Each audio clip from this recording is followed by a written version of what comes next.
Kabanata 401. Lolo, ako po ito.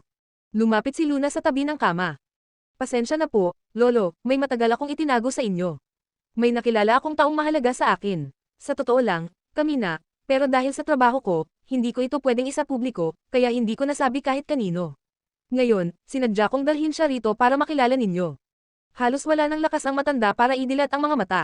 Makalipas ang ilang sandali, marahan siyang nagtanong. Magkano ang ginastos mo? Ha? Magkano ang ibinayad mo para rentahan siya? Ah, Lolo, hindi ko siya nirentahan. Totoong siya boyfriend ko. Halos mawalan ng masabi si Luna. Kaya pala sinabi ni Lucas na kung iba ang dadalhin niya, lalo lang hindi maniniwala ang lolo niya. Antong hininga ang matanda.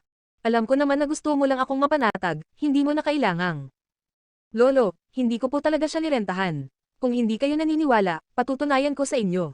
Bigla niyang hinayla si Lucas sa batok at mariing hinalikan sa labi. Ikaw na batang to. Paano mo hahayaang samantalahin ka ng kung sino-sino? Kalokohan na to. Napatulala si Luna. Grabe, kahit ganito, hindi pa rin naniniwala na totoong boyfriend niya si Lucas. Lolo, mahinahong sabi ni Lucas, hindi pa ako nagpapakilala. Ang apelyido ko ay Ford, Lucas ang pangalan ko. Kasalukuyan akong nasa Ford Corporation, at totoo na sa isang relasyon ako kay Luna.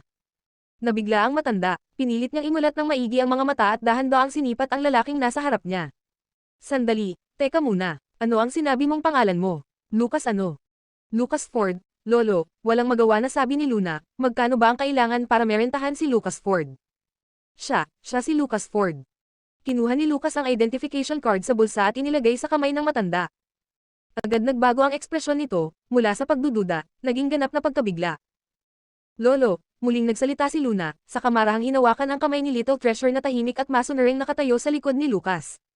May isa pa akong itinago sa inyo. Eto, ang great-grandson ninyo. Noong una, tila lutang pa ang matanda at hindi malinaw ang isip. Ngunit nang biglang makita si Luna na inilapit ang isang maputi at malambot na little bun, at marinig ang salitang great-grandson, agad siyang napadilat ng todo. Ano ang sinabi mo? Halos tumalon siya mula sa kama sa sobrang gulat, kaya dali-daling sinalo at hinawakan siya ni Luna. Lolo, huwag kayong masyadong magpadala sa emosyon. Ingatan mo ang sarili ninyo. Wala nang nagawa si Luna kundi suportahan muna siya.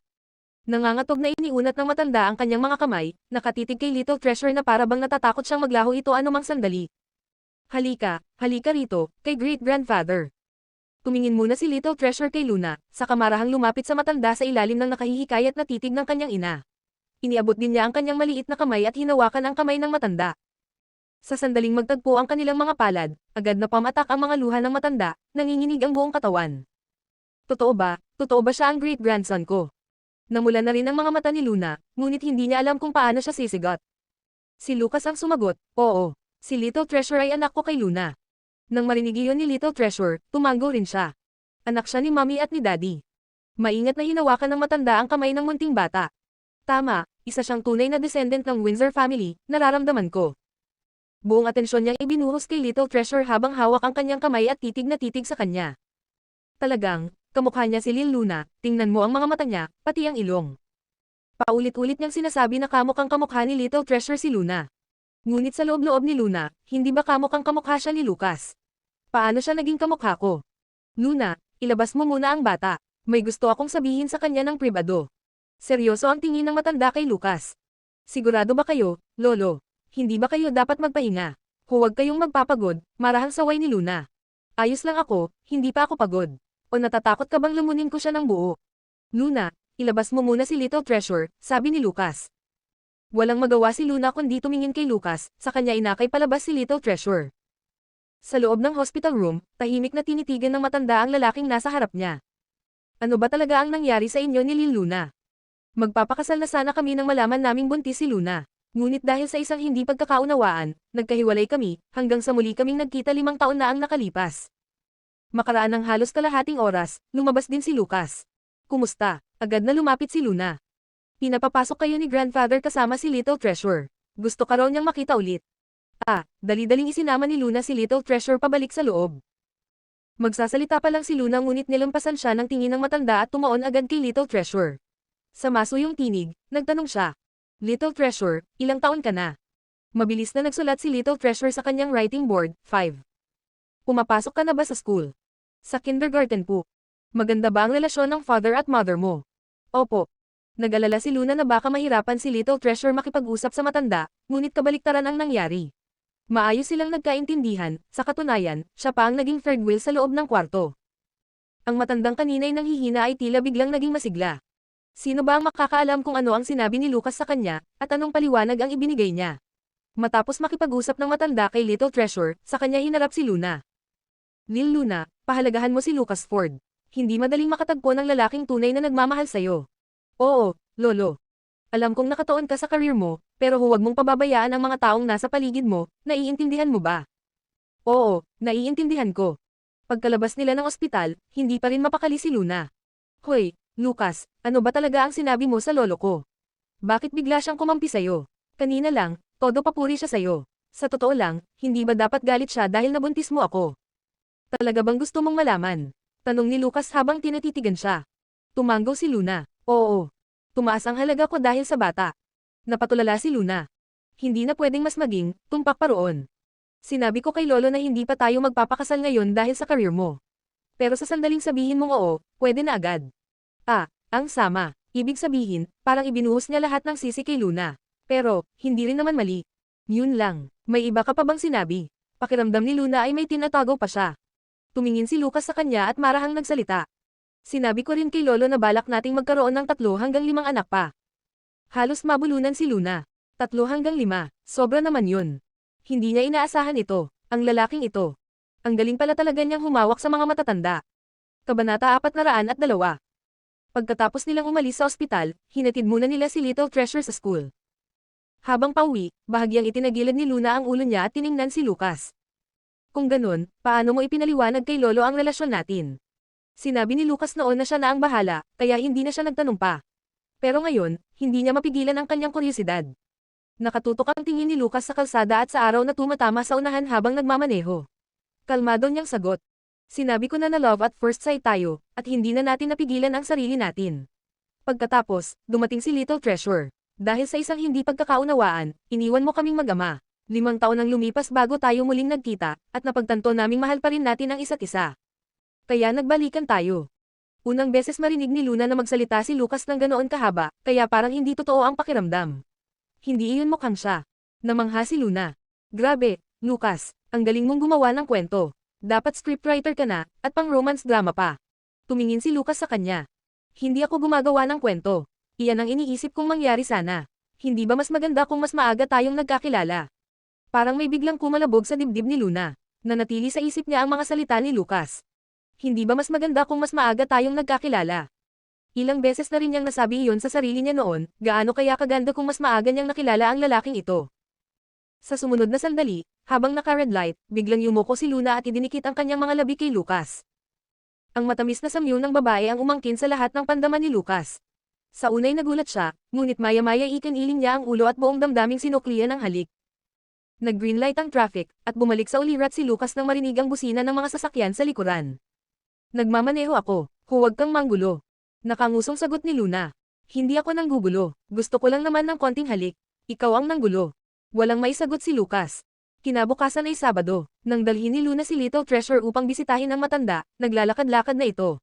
Buong umaga pa silang naglaro ni Little Treasure. Noong unay nag-aalala pa si Luna sa kalagayan niya, ngunit nang makita niyang lalo itong sumisigla, unti-unti ring gamaan ang loob niya. Lolo, malapit na ang visiting hours, mauuna na kami. Little Treasure, magpaalam ka na kay great-grandfather. Palagi niyang iniiwasan ang visiting hours upang hindi makasalubong si Snow. Marahang hinaplos ng matanda ang ulo ng Little Bun. Ma'am, sige, huwag kang mag-alala, Lil Luna, hinding-hindi ko ito sasabihin kahit kanino. Kung may makaalam ng relasyon ni na Luna at Lucas, hindi alam kung anong klaseng gulo ang maaaring mangyari. Kahit papaano, kailangan niyang hintayin na makasal muna ang dalawa. Kung hindi, siguradong makaapekto sa career ni Luna ang balitang nabuntis siya ng hindi kasal. Ngayon, lubos na siyang nasiyahan sa pagkakaroon ng apo sa tuhod. Sa huli, ang pinakamahalaga ay nalaman niyang may tagapagmana pa rin ang Windsor family. Kahit palisanin na niya ang mundong ito, mapapanatag na ang kanyang puso. Ngunit para kina Luna at Little Treasure, kailangan pa niyang magpatuloy at manatiling matatag. Total, maghihintay pa naman siya sa pangalawa, pangatlo, pang-4, o baka nga pati pang-5 great-grandchildren. Samantala, pagkatapos ng Fashion Week, napatunayan ng Spirit Studio na karapat-dapat sila sa Golden Award. Bukod pa sa impluwensya ni Freya, mabilis din silang nakilala sa industriya, kaya nagbukas ito ng mas maraming oportunidad para sa kanila. Iba't ibang panig ang kusang lumapit at nagpahayag ng interes na makipag-collaborate sa kanila para sa mga bagong proyekto. Gayunman, sobra ang dami ng mga alok at nagmula pa sa iba't ibang background, kaya mahirap timbangin. Kapag nagkamali sila ng napiling partner, maaari itong maging katapusan mismo ng Spirit Studio. Biglang dumble ang workload ni Luna. Habang siya ang nagsasaliksik at nagba-background check sa mga posibleng kakollaborate, sina Harry at Momo naman ang abala sa paggawa ng mga samples. Habang lubog siya sa trabaho, sa wakas ay dumating ang assistant na ipinadala ni Freya. Tumayo si Momo at nagunat nang marinig ang doorbell. Marketing director ba yan? Ako na ang sasalubong. Makalipas ang ilang sandali, isinama ni Momo papasok ang isang babae. Nakasuot ito ng maayos na champagne dress, nakapusod ng mahigpit ang buhok, at halos walang emosyon ang mukha. Gayunman, may kakaiba at matinding aura itong inilalabas. Ako si Winnie Roosevelt. Inutusan ako ni CEO Lynchburg na magbigay ng tulong dito, diretsahang sabi ni Winnie sa formal na tono. Hello, ako si Luna Windsor, ang namumuno sa Spirit Studio. Maupo ka, sabi ni Luna habang inaanyayahan siya papasok sa opisina. Medyo nahuli ako dahil may ilang gawain pa akong kailangang ipasa, kaya umabot ng ilang araw, paliwanag ni Winnie. Okay lang, naiintindihan ko, sagot ni Luna. Matapos ang kaunting usapan, dumiretso na si Luna sa punto. Hindi ko alam kung nabanggit na ito sa iyo ni CEO Lynchburg. Medyo bago at maliit pa lang ang studio namin, kaya tiyak na malayo ito sa pinanggalingan mong workplace. Kahit ipinahiram ka sa akin ni CEO Lynchburg, kung sakaling hindi mo magustuhan dito, handa akong kausapin siya para sa inyo. Walang problema, wala akong pagtutol sa desisyon ni CEO Lynchburg, walang emosyon na sagot ni Winnie. Sinuri ni Luna ang kanyang disposisyon. Hindi ito pala kaibigan, pero hindi rin halatang dismayado, tila sumusunod lamang sa utos. Mas mabuti na ito kaysa sa inaasahan niya. Dahil biglaan ang pagkaka-assign kay Winnie, hindi rin naman inaasahan ni Luna na agad itong makakaangkop. Nagpatuloy si Luna sa pagpapakilala.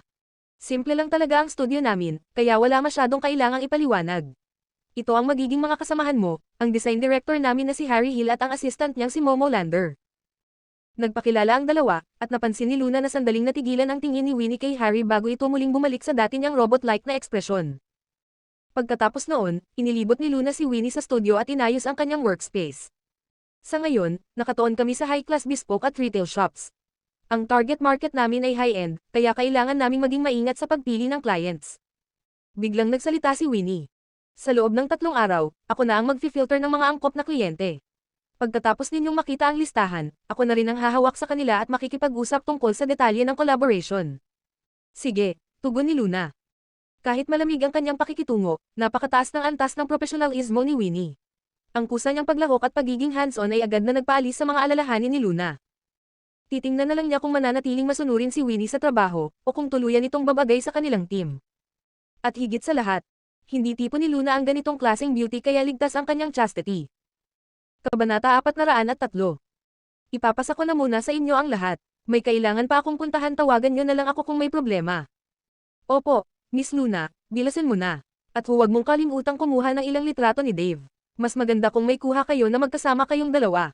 Dumalo si Luna sa isang mainit at usong talk show. Dahil sa kasikatan ng Land Under Heaven, inimbitahan ng pangunahing cast upang magkwentuhan tungkol sa kanilang karanasan sa shooting. Ang sentro ng gabi ay sina Snow at Troy, karamihan sa mga tanong at paksa ay umiikot sa kanilang dalawa.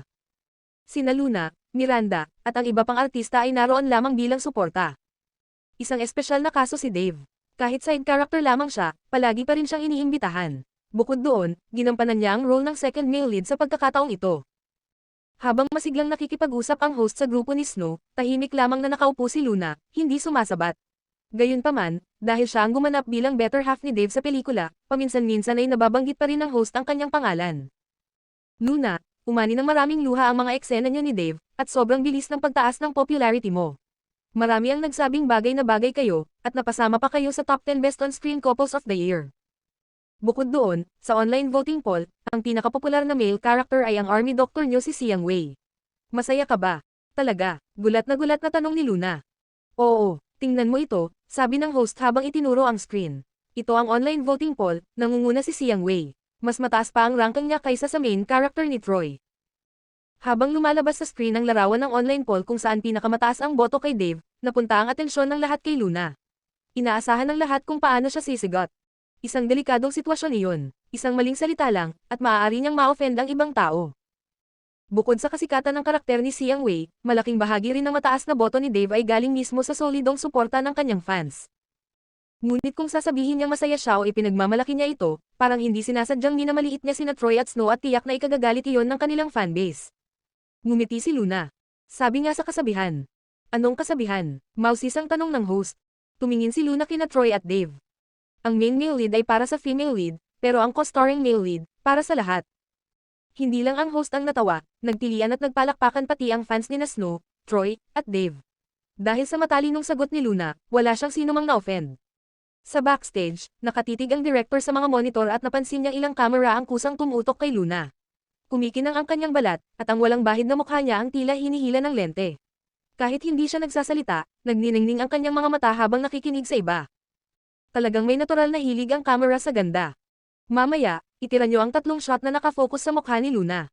Isama niyo ang mga eksena niya kay Dave, utos ng director sa mga assistants. Matapos ang talk show, magalang na nagpaalam si Snow na may ngiti sa labi. Saglit siyang nakipag-usap kay Luna at sa mga director bago tumuloy sa kanyang sasakyan. Ngunit sa sandaling makapasok siya sa loob ng kotse, naglaho ang ngiti sa kanyang mukha at napalitan ng malamig at madilim na ekspresyon. Agad siyang tumawag pa uwi. Sanay na sina Jasmine at ang assistant sa stress ni Snow at sa pulalo ng pulalo nitong mga tantrums, kaya pinili na lang nilang manahimik at bawasan ang kanilang presensya upang hindi mapagbuntunan ng galit. Dory, kumusta ang kalagayan ni Lolo nitong mga nakaraang araw? Tanong ni Snow sa kanilang kasambahay sa bahay. Miss Snow, maayos na maayos po siya. Kaninang umaga pa nga po ay nagyaya pa siya kina Elder Green at sa iba pa niyang kaibigan na mamangwit ng isda. Pagbalik nila noong gabi, mukhang malakas na malakas po siya. Paano naman ang ipinagawa kong imbestigasyon?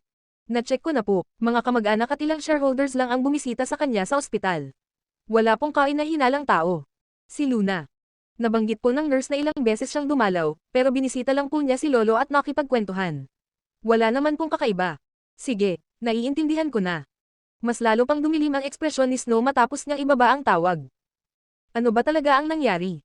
Kanina lang, halos naghihingalo na ang matanda pero bigla siyang bumuti at tuluyang gumaling. Kahapon nga lang, nakapagsiguro pa ito ng isang shareholder meeting. Dahil akala ni Snow ay malapit na itong mamatay, nagplano siyang lumapit sa mga shareholders na kampi kay Maximo. Ngunit nang bumuti ang kalagayan ng matanda, agad niyang isinantibi ang planong iyon. Kahit si Maximo ang kasalukuyang humahawak sa kumpanya, ang matanda pa rin ang may tunay na kapangyarihan at ang mga shares. Hindi lamang magulo ang sitwasyon sa bahay. Mula nang mangyari ang insidente sa Golden Awards, sunod-sunod na rin ang problema ng history. Lalo pa itong lumala matapos ang Fashion Week. Dahil inagaw ng Spirit Studio ang marami sa kanilang malalaking kliyente. Kahit hindi ganoon kalaki ang lugi sa ngayon, maaaring maging delikado ito kung patuloy pang lalakas ang Spirit Studio. Gayunman, sa puntong ito, kailangan munang unahin ni Snow ang kanyang pangunahing career. Ang pinakamahalagang layunin niya ngayon ay makalakam ng mas maraming resources at connections sa pamamagitan ng entertainment industry. Hindi niya maaaring hayaang mawala ang lahat ng pinaghirapan niya. Kumusta na ba si Luna nitong mga nakaraan? Anong trabaho ang tinanggap niya? Maingat na tanong ni Snow. Co-star lang siya sa ilang proyekto at wala pa namang malaking break. Narinig kong gusto sana niyang kunin ang lead female role sa isang drama, pero pinigilan siya ni Arya. Huwag kang mag-alala, habang nandyan si Sumi sa Glory World, hindi kailanman magiging madali ang landas niya. Sagot ni Jasmine. Bahagyang lumuwag ang ekspresyon ni Snow. Humanap ka pa para sa akin ng mas maraming projects na may kinalaman sa positive literary films. Siguraduhin mong ang director ay may napanalo ng awards na noon pa man. Hindi mahalaga ang bayad. Agad na naintindihan ni Jasmine ang ibig niyang sabihin. Bagamat hindi ganoon kasikat ang mga literary films, mas madali itong maging daan patungo sa mga parangal. Noon pa man, hindi kailanman isinaalang-alang ni Snow ang ganitong uri ng pelikula. Ngunit ngayong sapat na ang kanyang kasikatan, ang kulang na lamang sa kanya ay isang prestihiyosong award. Hindi sapat ang Land Under Heaven, lalo na't hindi pa ito lubos na kilala. Mahigpit ang kompetisyon sa industriya, at napakaraming bagong artista ang naghahangad umakyat sa tuktok. Ang manalo sa susunod na Golden Film Award ay tiyak na hindi magiging madali. Naiintindihan ko, gagawin ko ang lahat ng makakaya ko, sagot ni Jasmine ngunit may bahid ng pag-aalala sa kanyang dibdib. Noon pa man, masyadong nagpersige si Snow, gumanap sa napakaraming commercial films at dramas na mababa ang kalidad at lalim. Totoo, dumami ang views at kasikatan niya ngunit bumaba ang kanyang artistic standards. At para sa mga directors na naghahangad ng parangal, mas pipiliin nilang maghanap ng bagong mukha, kaysa kay Snow. Kabanata 404. Ipinalabas ang talk show ilang araw ang lumipas, at mahusay ang reaksyon dito. Bukod sa debate sa pagitan ng mga tagahanga nina Troy at Dave tungkol sa kung gaano sila katagal parehong nasa screen time, inaasahan na ito. Sa huli, Ang pagganap ni Luna ay nakakuha ng atensyon. Napansin niyo ba na napaka-low profile ni Luna Windsor? Paulit-ulit na sumingit ang ibang mga artista, pero hindi man lang nagsalita si Luna kahit na siya ang co-star. Sumasagot lang siya kapag tinatanong siya, at maayos naman niya lahat na sagot. Ang galing ng EQ niya. Parang nagiging fan na niya ako. Hindi yan ang pangunahing punto. Ang pangunahing punto ay ang kanyang kagandahan, ang kanyang kagandahan, ang kanyang kagandahan, okay. Kailangan kong ulitin ang mga mahahalagang bagay ng 3 beses. Fan na niya ako. Sumasang-ayon ako. Isa na akong shipper ni na Luna Windsor at Dave Thompson. Kung titingnan mong mabuti, halos palaging nakatingin si Dave sa direksyon ni Luna. Hindi ako maniniwala na walang nangyayari sa kanilang dalawa. Muling dumami ang mga tagahanga ni Luna sa social media dahil sa talk show. Kasabay ng pagdami nito noong pinopromote niya ang Land Under Heaven, lumaki rin ng husto ang bilang ng kanyang mga tagahanga. Karamihan sa mga komento ay humihiling sa kanya na mag-post ng mga bagong larawan, o para lang magtanong tungkol kay Dave. Hindi kailanman susubukan ni Luna na sumikat dahil sa ibang mga kilalang tao, kahit pa si Dave iyon. Gayunpaman, pakiramdam niya ay nababagot siya sa pamamagitan lamang ng pag-post ng mga selfie, kaya nag-post siya ng ilan sa kanyang mga cosplay na larawan. Ang intensyon lang niya ay gawing libangan ang mga ito, at para rin pahinay ng matinding kompetisyon sa mga kilalang tao sa social media, ngunit dahil dito ay mas dumami ang kanyang mga tagahanga. Sa opisina ng Glory World Entertainment. Ito ang ilang script na natanggap ko lang. Basahin mo. Iniabot ni Judy ang ilang script kay Luna. Matapos ipalabas ang Land Under Heaven, sa wakas ay mayroon ng magandang maidudulot si Luna sa kanyang portfolio. Ang mga pangunahing tauhan na sina Gong Sun Lee at Xiang Wei ay hindi rin nababawasan ang kasikatan kumpara sa mga pangunahing tauhan, at bigla na lang. Iba't ibang kumpanya ang nagsimulang magpadala ng mga script kay Judy. Marahil dahil mahusay na ginampanan ni Luna ang papel ni Gong Sun Lee, ang mga script na ipinadala sa kanya ay mga papel ng alinman sa Malas na Prinsesa, ang pinakamagandang babae sa bayan, o ang mapang-akit na kerida. Karamihan sa mga ito ay pangalawa o pangatlong pangunahing papel, ngunit mayroon ding ilang pangunahing papel mula sa maliliit na produksyon. Itinago ni Luna ang mga script. Sige, titingnan ko ang mga iyon. Kinurot ni Judy ang pagitan ng kanyang mga kilay habang nagtatanong ng may pag-aalinlangan. Sa isang banda, si Dave ay nagbida sa isa pang pelikula kamakailan. May isang support actress na kakaunti ang oras sa pelikula na dapat sana ay ginagampanan ni Arya. Ngunit tinanggihan niya ito sa maikling panahon, at wala nang angkop ngayon. Naisip ko na baka makatulong ka. Bagong pelikula ni Dave, yung kay Director Daniel Winston. Sige, walang problema, magalang na tinanggap ni Luna. Dahil pelikula ito ni Director Winston, isang karangalan para sa kanya na makilahok, lalo na bilang isang supporting character. Bukod pa rito, maraming beses na siyang tinulungan ni Dave, kaya hindi ito kalabisan. Noong ginampanan ni Arya ang papel, hindi pa siya sikat noon, pero iba na ang lahat ngayon. Nakapagtanghal na siya ng ilang malalaking proyekto at hindi niya kailanman pinapansin ang maliliit na karakter na tulad nito. Binigyan siya ni Judy ng isa pang script. Wala masyadong eksena, kaya dapat ay matapos ka na agad. Narito, inilista ko ang mga eksenang kasali ka. Dahil pinipilit siyang magmadali ng drama team, sandali lang nakipag-usap si Luna kay Judy bago isinama si Lottie at nagmadaling pumunta sa set. Gagampanan niya sana ang yumaong unang pag-ibig ni Dave sa pelikula. Kinailangan lang niyang kunan ng isang eksena nilang dalawa bago namatay ang karakter niya, kaya medyo madali lang. Kung magiging maayos ang lahat, dapat ay matapos ang mga ito sa loob ng isang araw. Bakit ka nandito? Nang makita siya ni Dave, tinignan niya ito ng may paghihinala. Pinapunta ako ni Miss Judy para tumulong sa emergency. Sagot ni Luna. Ibinaling ni Dave ang tingin kay Lay na nasa gilid. Tumikim si Lay at mamulong, dahil hindi ka kontento sa lahat ng ibang babaeng nakita mo. Wala akong ibang nagawa kundi manghiram ng kahit sino kay Judy. Hindi nakapagsalita si Luna. Talagang hinahangaan kita. Iisa lang ang eksena ng karakter na ito mula simula hanggang katapusan, at iyon ang huling eksena bago siya namatay dahil sa isang malalang sakit. Hindi man lang nagsalita ang direktor. Kailangan mo bang maging mapili? Paano kung isang eksena lang? Iyon ang unang pag-ibig ko. Diretsong sabi ni Dave. Kumunat ang noo ni Luna. Itama mo, unang pag-ibig mo lang yan sa pelikula. Wala siyang masabi para kay Dave. Hindi pa siya nakakilala ng aktor na mahirap pasayahin tulad niya. Sa ganitong pelikula, madalas, ang mga pangunahing bida ay may mas mataas na awtoridad kaysa sa direktor at mga producer, at malamang na hindi alam ni Daniel kung ano ang gagawin sa kanya. Hindi matanda si Daniel Winston, mga 30 taong gulang lamang siya. Nagsimula siyang mag-direct noong katatapos lang niya ng universidad, at ang kanyang unang pelikulang, The Stars, The Moon and the Sun, ay sumikat sa buong rehiyon ng South at Northern Capital. Tinawag ito sa American Business Weekly bilang The Star of Asia, na nagdala ng katanyagan sa mga bida sa pelikula na ngayon ay mga elit na sa industriya ng libangan. Pagkatapos, ang isa pa niyang obra na may temang coming of age na pinamagatang Love is in the Future, ay nanguna sa mga chart ng takilya ng taong iyon, na nagtakda ng trend para sa isang serye ng mga pelikulang coming of age. Si Daniel ay isang henyong direktor na mahilig laging kunan ang mga pinaka-hindi inaasahang bagay. Kahit sa pagpili man ng script o mga aktor, isa siyang visionary. Nakakalungkot, kahit hindi naman masama ang mga pelikula niya nitong mga nakaraang taon, wala ni isa man sa mga ito ang makakalampas sa dalawang benchmark na iyon. May ilang tagalabas na nagsabi ng masasamang bagay, at nagkokomento pa nga na ubos na ang kanyang talento.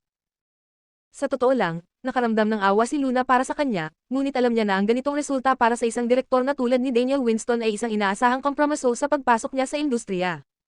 Daniel, nandito na ang tao. Gusto mo bang pumunta at tingnan ito? Tumakbo si Lay para sabihin sa direktor.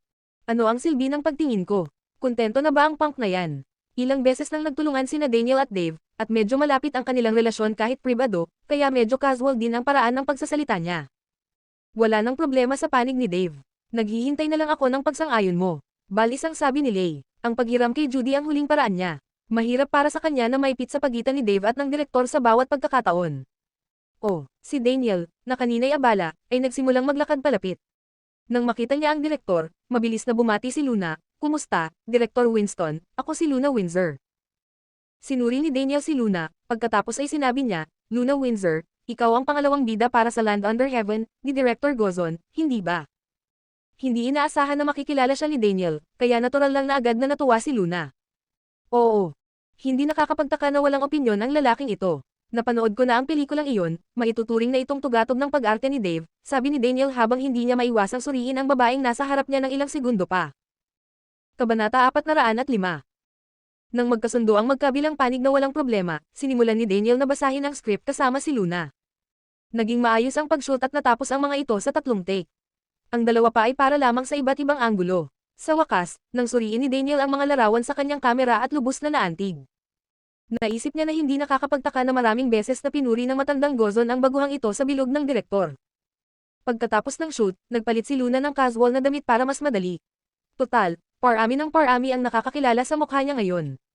Naging abala si Luna nitong nakaraang 2 araw, kaya sa wakas ay magagamit na niya ang pagkakataong ito para makahabol sa kanya. Agad siyang pinigilan ni Dave nang may nagniningning na mga mata. Gusto mo bang pumunta sa bahay ko at maglaro? Kulang pa ako ng 3 laban bago ako maka-level up. Hindi ako dapat matalo. Ano ang mapapala ko para matulungan kitang mag-level up? Tinaas ni Luna ang kanyang kilay. Gusto mo ba ng insentibo para sa ganoong kaliit na bagay? Kapatid pa rin ba kita? Dave, bukas. Magsasalita na sana si Daniel kay Dave nang makita niya ang binata sa tabi niya at huminto. Kaibigan mo ba ito? Kumunat ang noo ni Dave. Direktor, kilala mo ba ang taong ito? Tumikim si Luna at kumaway. Direktor, ako po ito. Napanganga si Daniel na parang nakakita ng multo. Ikaw si Luna. Ang binata, sa harap niya ay nakasuot ng itim na racer leather jacket na may makinis na buhok at may bahid ng kawalang galang. Malinaw na isa itong lalaking hindi nagpapatalo sa aura ni Dave. Pero kung titingnang mabuti, mapapansin mo, may pagkakahawig nga kay Luna. Paano naging kakaiba ang iisang tao dahil lang sa pagpapalit ng damit at makeup? Ang pagbabago sa karisma na binago mula sa loob palabas ay hindi magagawa sa pamamagitan lamang ng pagsusuot ng peluka. Kahit ang pag-arte ay hindi maaaring maging ganito ka-natural, ganito ka-perpekto.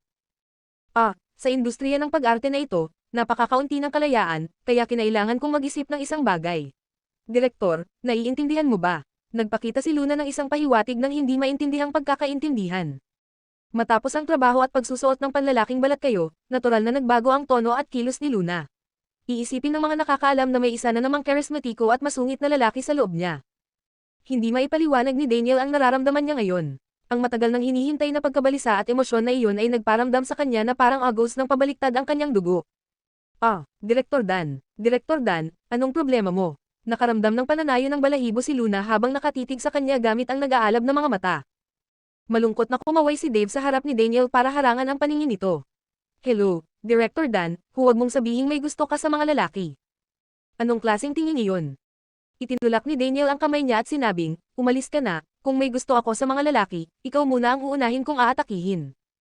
Humagalpak ng tawa si Luna. Sino ang mag-aakala na ganito pala si Daniel ng pribado? Hindi rin maintindihan ni Daniel ang nangyayari. Simula nang makita niya si Luna, pakiramdam niya ay nasa sitwasyon siya na maaari siyang umalis anumang oras. Kumuha siya ng sigarilyo at humitit dito, pagkatapos ay kumuha siya ng isa pa at inalok ito kay Luna. Naninigarilyo ka ba? Naramdaman ni Dave ang pananakit ng noo niya. Daniel, anong ginagawa mo? Tumawa si Luna at tumanggi, Direktor, tumigil na ako sa paninigarilyo, huwag mo na akong tuksuhin ngayon. Pinatay ni Daniel ang sigarilyo niya saka tumakbo papunta sa harap. Lumingon siya para ipaalala kay Luna, sandali lang, huwag ka munang umalis. Ilang sandali pa, kasunod ng naguguluhang tingin ni Luna at Dave, hinailan ni Daniel ang kanyang assistant palapit sa kanya. Ang assistant ni Daniel ay isang batang babae na nasa edad 20, at inaayos lang niya ang mga props nang bigla siyang kinaladkad. Mukhang nalilito siya habang hinihingal na nagtatanong, Director, bakit kayo nagmamadali? Tumingin si Daniel kay Luna, pagkatapos ay tumingin sa kanyang relo bago itinuro ang assistant. Bibigyan kita ng 10 segundo. Paibigin mo siya sa iyo. Kung magagawa mo iyan, sisiguraduhin kong magiging sikat ka agad.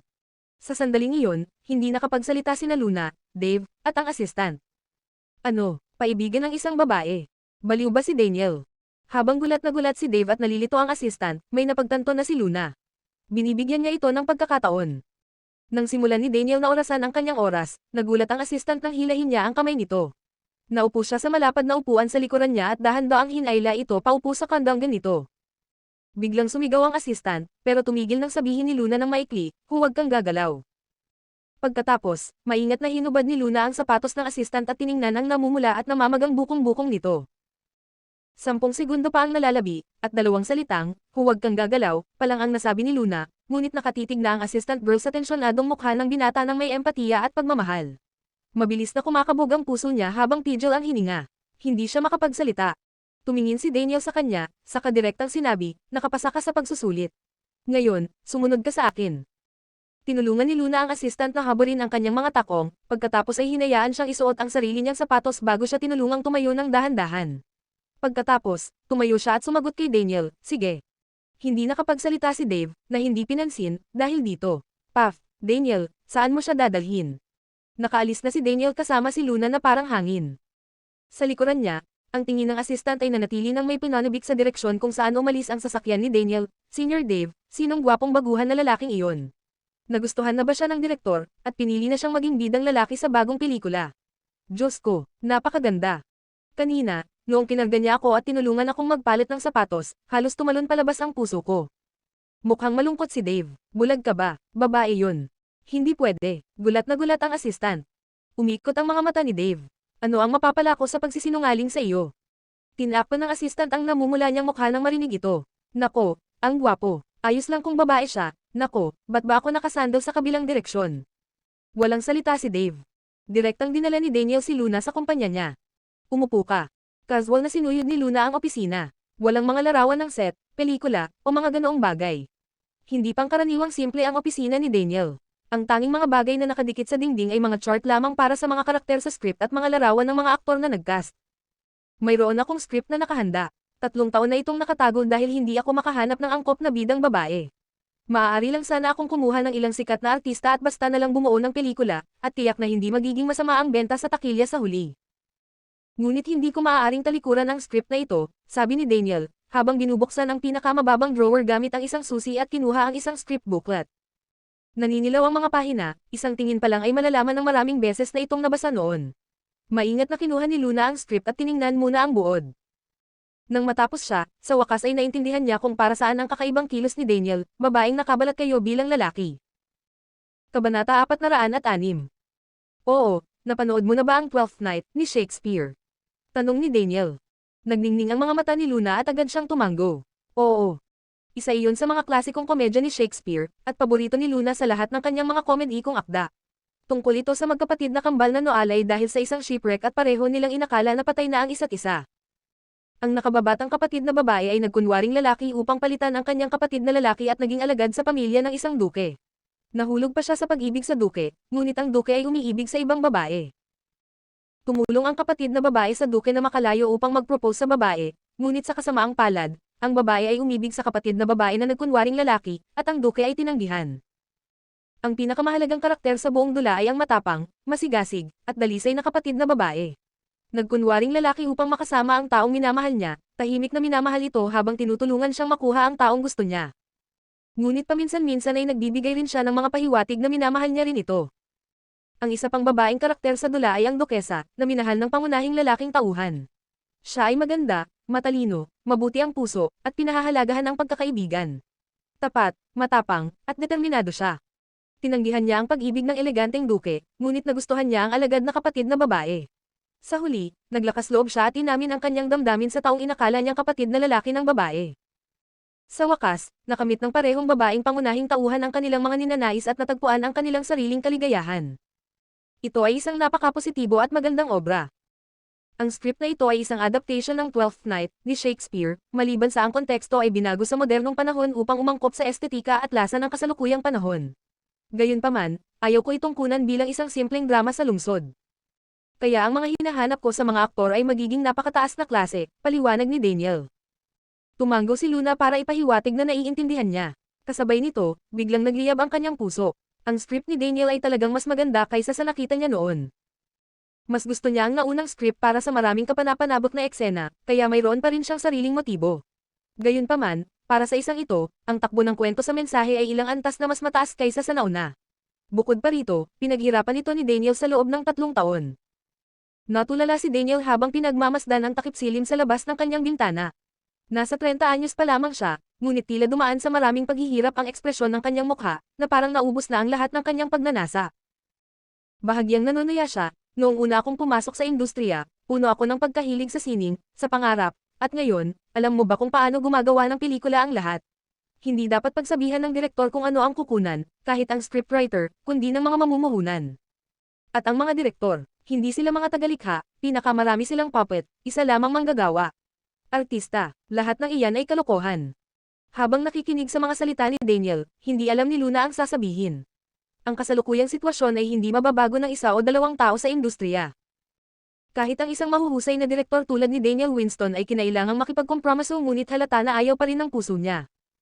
Luna, may mga bagay na mas makabubuti kung lilinawin ko muna.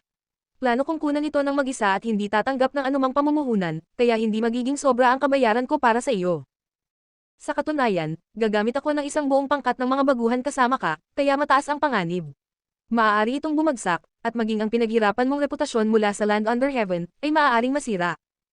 Kaya, tanggapin mo man ito o hindi, dapat mong pag-isipan itong mabuti, sabi ni Daniel habang may kaba sa kanyang mga mata. Sa wakas ay nakilala na niya si Luna, at handa na siyang sunugin ang kanyang mga tulay kahit minsan lang, ngunit wala siyang karapatang hilingin sa iba na maging baliw sa kanya. Nang marinig ito ni Luna, ngumiti siya at tumayo para iabot ang kamay kay Daniel, malinaw ang mga mata. Direktor Dan, itinataya mo ang 10 taong karera mo sa pagdidirect dito samantalang ako ay mayroon lamang ng Land Under Heaven, kaya kumikita pa rin ako kahit papaano. Sa katunayan, sa totoo lang, matagal ko nang hinintay ang ganitong script, kaya hindi ko na kailangang mag-isip pa, Direktor Dan. Masaya akong simulan ang kolaborasyong ito. Natigilan si Daniel, saka iniabot ang kamay niya para makipagkamay sa kanya. Ikinagagalak ko.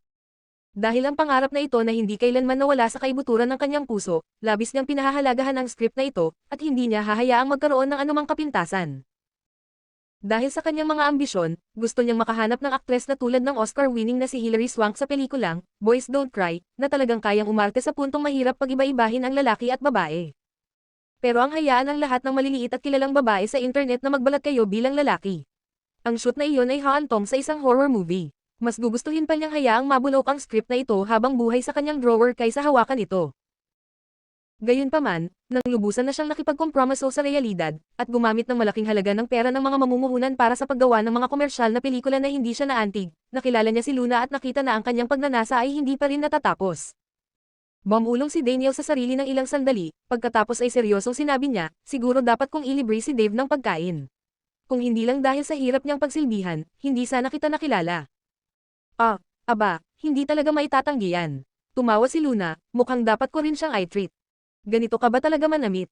Tanong ni Daniel, habang sinusuri muli si Luna. Malinaw na maganda ang katawan niya, ngunit kahit pa sa kilos o tindig niya, wala pa ring bahid ng pagiging mapagpakumbabang babae.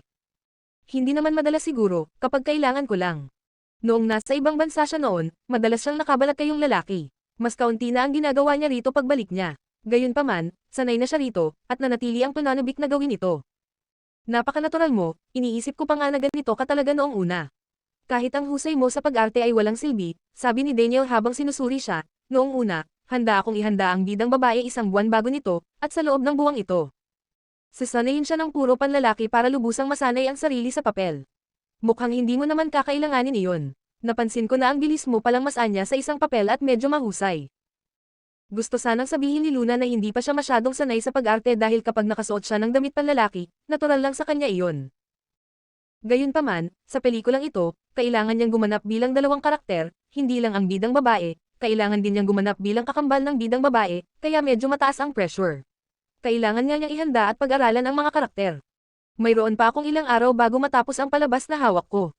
Hintayin mong matapos ito, at sisimulan ko ng planuhin ang shoot at piliin ang mga artista. Maaari mong gamitin ang panahong ito para maghanda. Kung mayroon kang hindi alam o kailangan ng tulong, hanapin mo ako anumang oras. Ihanda ang iyong telepono. Kapag handa na ang lahat, kukontakin kita para sumali sa team. Sige, naiintindihan ko, salamat, Direktor Dan. Isa pang bagay, para maiwasan ang anumang gulo, plano kong ilihim ang buong shoot at huwag gumawa ng anumang promosyon. Ayos lang ba sa iyo? Walang problema. Nang umalis si Daniel, naiinip na si Luna na ipaalam ang balita kay Judy. Tuwang-tuwa si Judy para sa kanya, at sinabing susuportahan niya ito ng buo. Sinabi rin niya na pag-uusapan niya ang mga konkretong detalye sa kabilang panig sa lalong madaling panahon. Sa wakas, opisyal nang napagdesisyonan ang bagong pelikula ni Luna. Kabanata 407. Sa Royal Jazz Hotel, sa VIP room. Sa gitna ng masiglang kompetisyon ngayong taon, nakamit ng makasaysayang pelikulang, Land Under Heaven, ang ikatlong pinakamagandang resulta sa takilya ngayong taon. Lahat ng miyembro ng drama team ay nagtipon para sa isang salusalo. Bukod sa direktor, naroon din ang mga producer, scriptwriter, camera crew at iba pang mga artista tulad ni Snow, Troy, Dave, Damian, at ilang pangunahing aktor. Naroon din ang ilan sa mga manager ng mga pangunahing karakter. Maraming tao sa malaking silid, at punong-puno ito ng kasiyahan. Nang marating ni Luna ang silid at binati ang lahat, agad siyang tinawag ni Dave sa isang sulok. Sabihin mo nga sa akin ng tapat, bakit kay pinatawag ng Daniel na yan? Seryosong tiningnan siya ni Dave na parang nag-iimbestiga ng isang kriminal.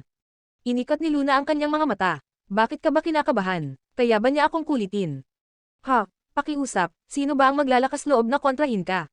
Kung oo nga, dapat ay nakikita ko na ngayon ang mga headline sa tabloid na namatay ang sikat na direktor na si Daniel Winston sa kanyang tahanan. Hindi nakapagsalita si Luna. Ganoon ba ako nakakatakot? Huwag kang magsalita tungkol sa mga hindi kinakailangang bagay. Seryoso ako, ano ba ang pinag-usapan ninyo ni Daniel? Base sa pagkakaintindi niya sa karakter ni Daniel, natural lang na alam niyang hindi siya ang tipo ng direktor na magiging hindi naaangkop. Pero kakaiba ang paraan ng pag-arte niya nung hapon. Sige, kung pag-uusapan natin ito, ako ang dapat magpasalamat sa iyo. Napagdesisyonan na ang bago kong pelikula, sabi ni Luna habang nagsasali ng inumin para kay Dave. Kay Daniel, napataas ang kilay ni Dave. Oo. Anong scripts? Yung Dream Chaser. Talaga, Little Luna, hindi naman masama. Ibinigay talaga sa iyo ng lalaking iyon ang script na matagal na niyang iniingatan, di ba? Halatang medyo nagulat si Dave.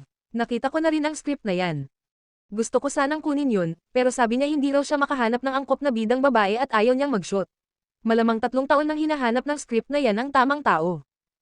Naalala ni Dave ang takbo ng kwento at agad na naintindihan kung bakit nagka-interes si Daniel kay Luna. Ang batang to, ang swerte naman ng babaeng to. Parang ginawa ang script na ito para sa kanya.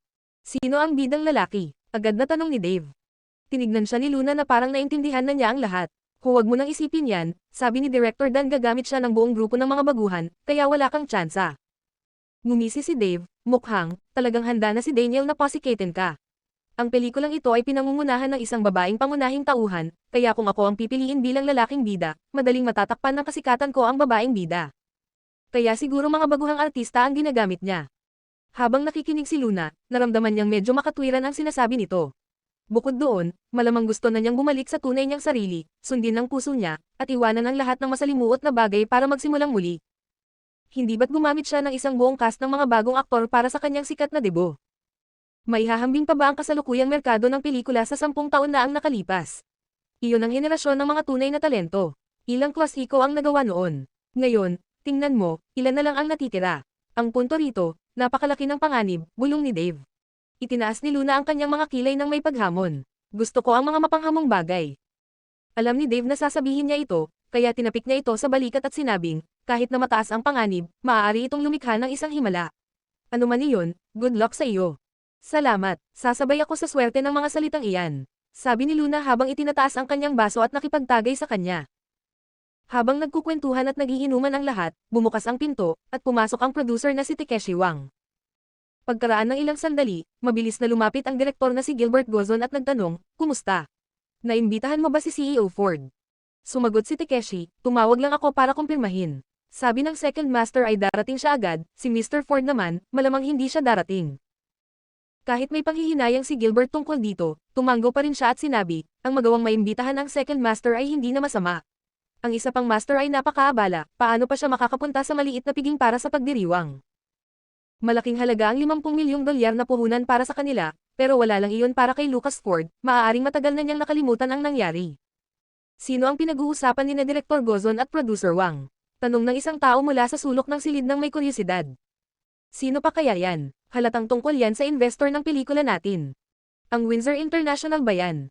Ano Windsor International? Sa tingin ko ay nasobrahan ka na sa pag-inom. Dahil si Snow ang nagdulot ng gulo, binawi ng Windsor International at Starlight Entertainment ang kanilang mga puhunan sa kalagitnaan. Sa wakas, dahil kay Lucian Ford mula sa Glory World Entertainment ay nag-invest ng 50 milyon dito, pagkatapos ay naglagay ang Ford Corporation ng isa pang 50 milyon. Kaya nagpatuloy ang pag-shoot ng ating pelikula. Ay, oo nga pala, tingnan mo. Ngayon na napakasikat ng Land Under Heaven, siguradong malaki ang kinita ng mga investor mula sa kanilang puhunan. Ang Windsor International at Starlight ay tiyak na nagsisisi na, hindi ba?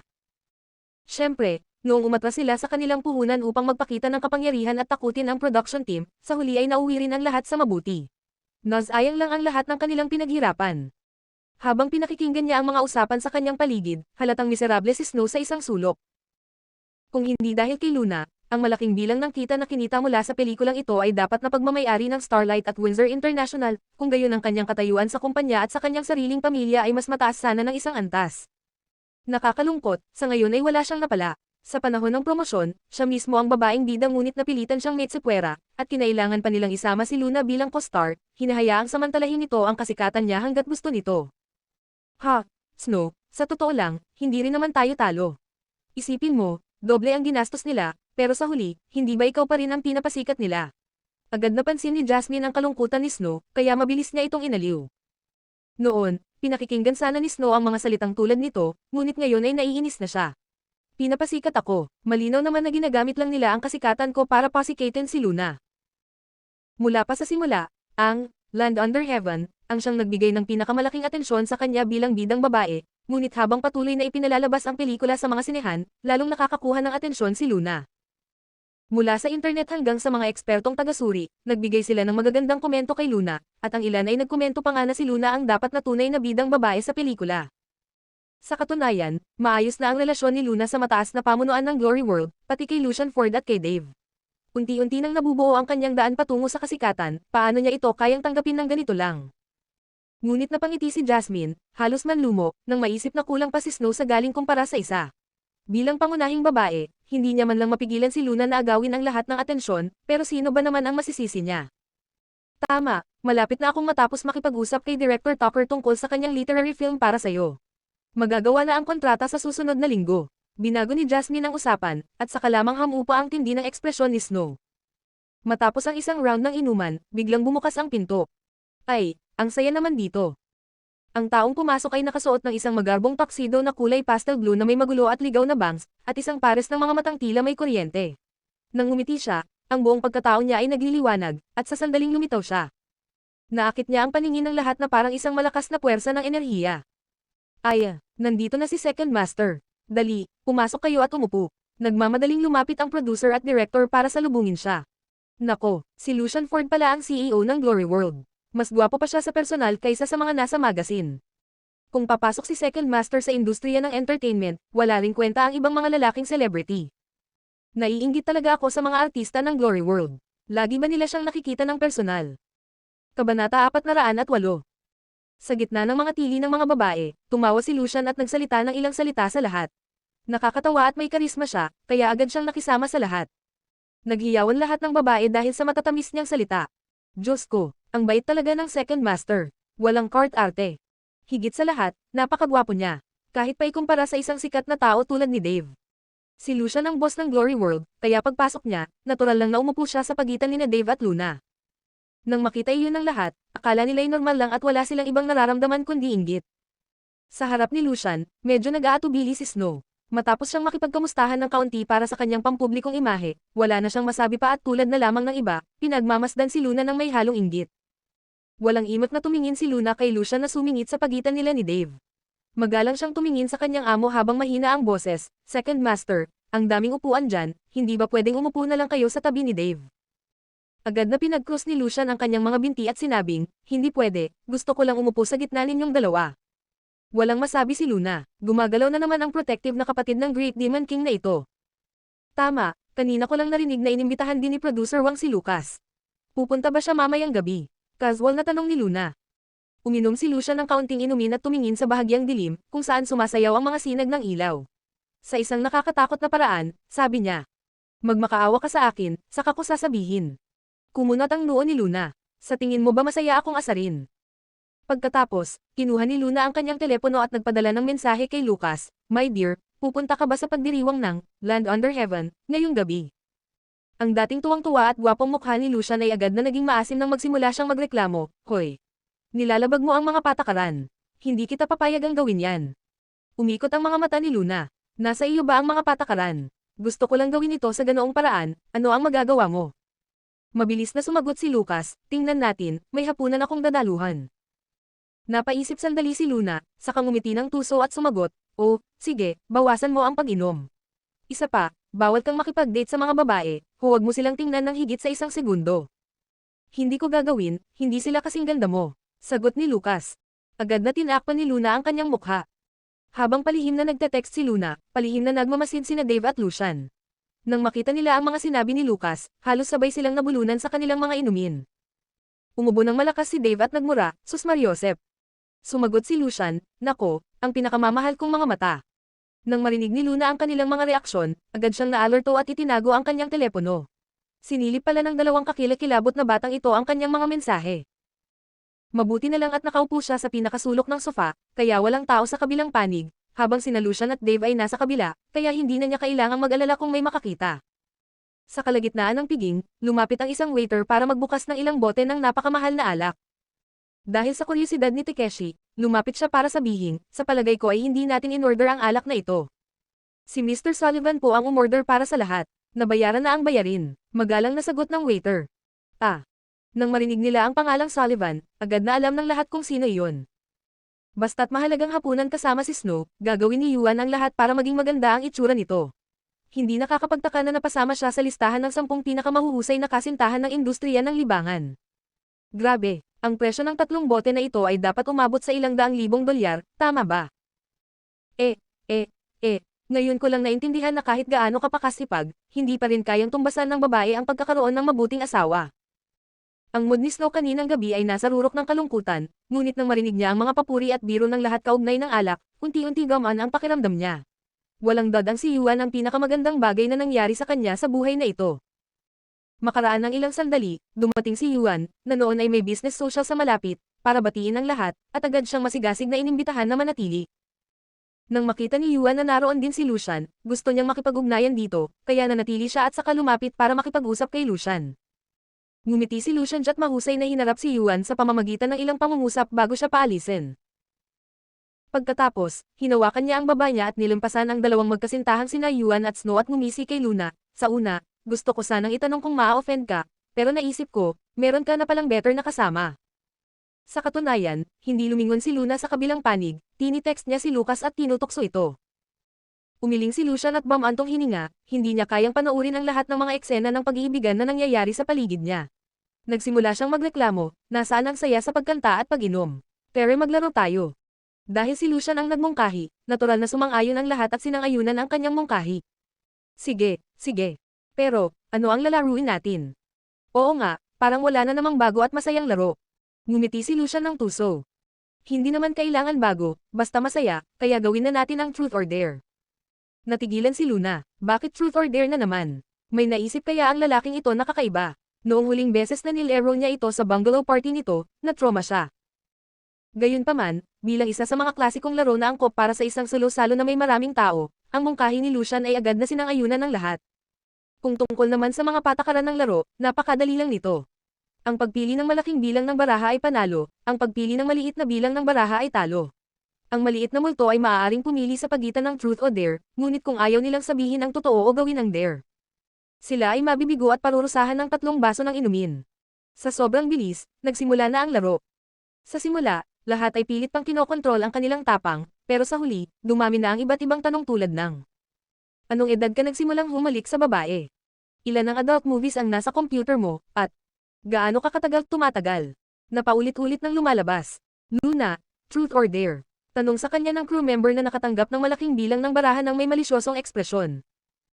Maganda ang swerte ni Luna sa mga unang pagkakataon, at hindi niya nakuha ang maliit na bilang ng baraha, pero pagkaraan ng ilang sandali, sa kasamaang palad ay nataman siya. Sumagot si Luna, "Dare." Sa ganitong pagkakataon, mas mapanganib ang truth kaysa sa mga dare. Kung gayon, humingi ka ng halik sa ginoong pumili ng Ace of Hearts. Kung ikaw ay tinanggihan, ang hamon ay maituturing na isang bagsak. Nagsimulang mago ang lahat. Hoy, napakadali lang nito. May lalaki ba natatanggi sa kahilingan ng ating Windsor Beauty na halikan? Tama. Nasaan ang Ace of Hearts? Sino ang maswerteng lalaki? Lumabas ka dali. Sa wakas, ilang sandali pa, may tumikim mula sa sofa at nagsabing, "Ako ito." Ang taong nagsabi nito ay si Yuan.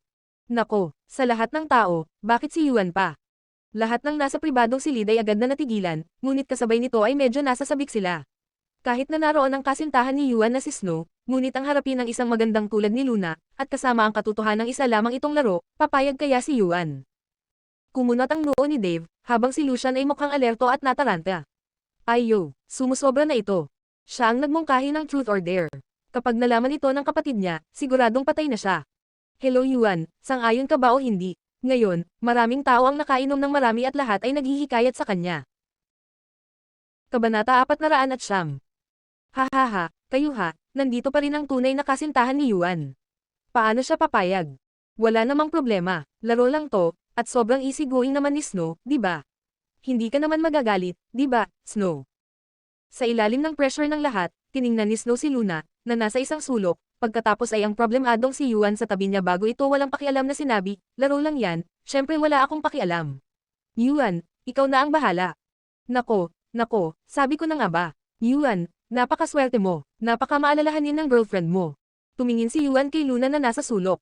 Ilang sandali pa, nagpakita siya ng ekspresyon ng paghingi ng tawad at sinabing, "Pasensya na." Nagkibit balikat si Luna, sa kanilagok ang 3 baso ng inumin sa mesa. Hindi man lang siya napigilan ni Lucian sa tamang oras. Putang ina, tapos na ito. Agad na naghiyawan at sumigaw ang lahat, "Sus Mariosep, napahiya na naman tayo sa publiko." Alam kong hindi sasang-ayon si Yuan. Punong-puno na ang puso niya, kaya ang ibang mga babae ay parang mga lumulutang na ulap na lang. Mayroon ding ilang maliliit na aktor na naiinggit kay Luna at nagsimula silang bamulong ng masayang-masaya, maganda lang siya, akala ba niya luluhod sa kanya ang lahat ng lalaki. Ngayon, natanggihan siya, nakakatawa. Para sa isang florera na tulad ni Luna, tanging ang mga bastos na lalaking walang pakialam sa kung ano ang nasa loob ang magkakagusto sa kanya, hindi ba? Paano magkakagusto ang isang marangal na tao tulad ni Yuan Sullivan sa isang taong katulad niya? Kahit wala si Snow, sa tingin ko ay hindi rin siya sisigat ng oo. Ang makasama ang isang maliit na artista na umaasa sa kanyang mukha para sa katanyagan ay pagpapababa lamang ng kanyang sarili. Sa gilid, tumingin si Snow kay Yuan, halatang naantig. Akala ko ikaw, honey, hindi mo naman talaga kailangang gawin yun. Alam kong laro lang yun, wala akong pakialam. Mula sa gilid ng kanyang mga mata, tiningnan ni Yuan si Luna na nakahawak sa kanyang ulo. Kahit na mukhang naaawa siya, matatag pa rin siya. Kahit na lagi kong tinatrato si Luna bilang isang kapatid at gusto ko siyang alagaan, tiyak na hindi ko gagawin ang ganoong bagay. Kahit na naiintindihan mo, ayokong magkamali ka sa pagintindi. Honey, lamang ni Snow. Sumunod, si Snow ang napili. Pumili si Snow ng dare, pagkatapos ay hiniling sa kanya na halikan ang sinumang lalaking naruroon na handang humalik. Sa wakas, walang duda, malinaw na pinili ni Snow si Yuan. Ang madamdaming halikan ng magkasintahan ay muling nagdulot ng panunokso sa mga tao. Hiniling lang kay Luna na halikan ang isang tao sa laro, pero pagkatapos ng kaguluhan, parang gusto niyang lumapit kay Yuan. Habang iniisip niya ito, nangyari na. Sakto sa sandaling iyon na napili muli si Luna. Ang taong nakakuha ng malaking bilang ng card ay isang lasing na miyembro ng cast na pabulong na nagsabi, "Luna, truth or dare?"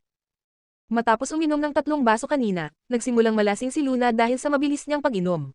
Gusto niyang sabihin ang totoo, pero bago pa man masabi ang mga salitang ito, binaluktot niya ito. Dare. Nang gusto na niyang baguhin ang kanyang mga salita, huli na ang lahat. Agad na ngumiti ang miyembro ng cast at sinabing, "Ayo, nasobrahan na ako sa pag-inom, wala talaga akong maisip na ipagawa sa iyo. Paano kung gawin mo rin ang katulad ng dati? Pero, para maiwasan ang awkwardness, huwag tayong pumili ng kahit sino sa kwartong ito. Humingi ka na lang ng halik sa unang taong papasok dito mamaya." Sige, dagdagan ko pa, hindi pwedeng magkaparehong kasarian. Dapat kabaligtaran ng kasarian, dagdag ng cast. Nang marinig ito ng karamihan, lalo silang natuwa. Paano kung pangit at bastos pala ang lalaking iyon? Hahaha, hindi naman sana siya ganoon kamalas, di ba? Hindi alam ni Luna kung paano haharapin ito.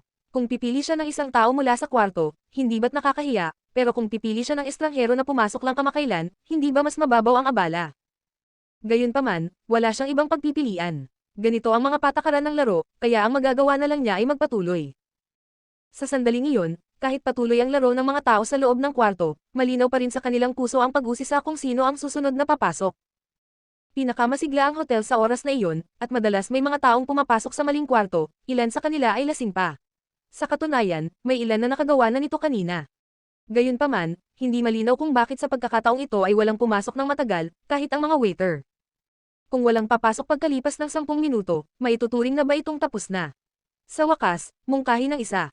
Paano mangyayari yan? Kung walang papasok pagkalipas ng 10 minuto, pipili na lang tayo ng isa mula sa silid. Magandang ideya ito. Tumango ang babaeng pumili ng malaking ghost card kanina bilang pagsang-ayon. Siyempre, kung pipili tayo mula sa silid na ito, kailangan nating pumili ng isang taong kabilang sa ibang kasarian. Habang pinapanood nila ang 10 minutong malapit ng lumipas, inaasahan nilang may pipiliin sa silid. Nagsimulang lumingon si Luna sa lahat. Madaling pumili ng kahit sino basta-basta, pero kung kailangan ay isang taong kabilang sa kasarian. Mas mabuting maghintay na may pumasok kaysa siya ang pumili. Total, kung pipiliin niya ang sarili niya, magiging ganoon din iyon. Direktor, per day user, masyadong sensitibo ang mga pagkakakilanlang ito, tiyak na hindi. Si Lucian, Dave, mas hindi sila mahawakan. At hindi na posible si Yuan. Kung tungkol naman sa iba pang mga lalaking aktor at miyembro ng crew. Tumingin-tingin si Luna sa paligid at sa wakas, wala na siyang mapili kahit isa sa kanila. Sumakit ang ulo niya. Nang mapansin nila si Luna na palaipat-lipat ng tingin para pumili, karamihan sa mga lalaking naroon ay nagsimulang hindi mapakali. Hahaha, sino kaya ang may karangalang mapili ng ating dilag ngayong gabi? Pupustahan ko si Dave. Matagal ko nang napapansin na may something ang 2 taong ito. Bakit hindi si Lucian Ford? Magandang pagkakataon ito para ligawan ang amo. Si Yuan kaya, tinanggihan siya ni Yuan kanina, baka ayaw niya at matanggihan ulit. Huwag mong kalimutan ang ating bidang lalaki, si Troy Prescott. Habang tumitindi ang mga bulungan at diskusyon sa silid, halos lahat ay nahulaan na ng lahat, at halos sumabog na ang ulo ni Luna. Tiningnan ng babaeng pumili kay Luna kanina ang telepono niya at sinabing, Luna, malapit nang matapos ang 10 minuto, pero wala pa ring dumarating. Paano kung pumili ka na lang ng isa mula sa kwarto? Sa sulok, bumulong si Dave, paano kung isakripisyo ko na lang ang sarili ko kahit sandali lang? Sa totoo lang, casual lang niya itong sinasabi dahil alam niyang ayaw ni Luna na magpakalat ng chismis sa kanya. Pero, sasamantalahin ba siya kung pipiliin niya ang iba?